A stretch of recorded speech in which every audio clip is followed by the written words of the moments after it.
We were talking in the last program about the premise of your book, Seculosity, where you are coining a new term for what has really been a growing tendency in our culture not to give up on religion, but actually to turn away from worshiping God to essentially worshiping ourselves and making our work or our family, our children, other people, the political causes we're involved in, the things we give to, making all these things our source of meaning and identity. Mm-hmm.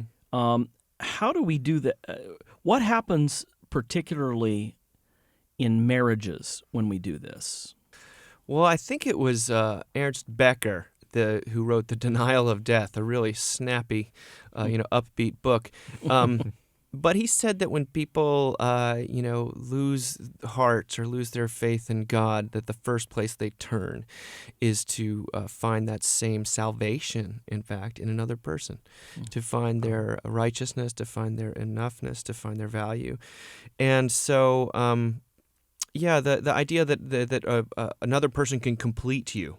Yeah. That's the Jerry Maguire thing, which is kind of an old. It's kind of an old movie at this point, but it's still there in almost every other thing we take in about romance. Is that this other person is the solution to my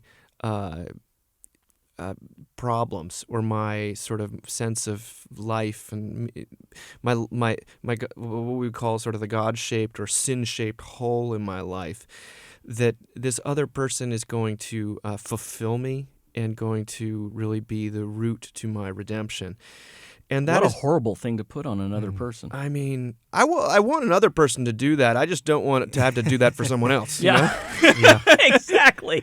It'd be great if someone else could do that for me. Unfortunately, if you go into marriage with those kind of expectations of your spouse, that then you're really setting yourself up for some massive resentments when it turns out that they're just as flesh and blood as you are. Yeah.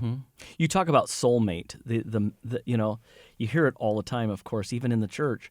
Well, you got to find your soulmate. What's wrong with that? Well, it's one of these things. It's a nice idea in theory, but a soulmate is someone who can not only meet all your needs, but almost anticipate them before you even are aware of them. And someone to be your best friend and your co-parent and sometimes your business partner and your lover and basically your savior. That's what you're looking to this other person for. You're looking for them to completely address and complete you. And that's a job description that no one can actually fulfill. No one can actually meet that. I wish they could, but they can't. And so you're setting yourself up for massive disillusionment. And isn't it narcissistic too to basically say your job, God put you on this planet to complete me? Exactly. Wow. Yeah. Again, you'll notice we don't like to think of it in terms of God put me on this planet to complete another person. Yeah. But we view it as so you go through life, and what happens is it creates a lot of loneliness, because if I think that the perfect person is out there for me, and it used to be, the dating pool was the people in my town or in my apartment building, but now it's everyone in the entire world thanks to the internet.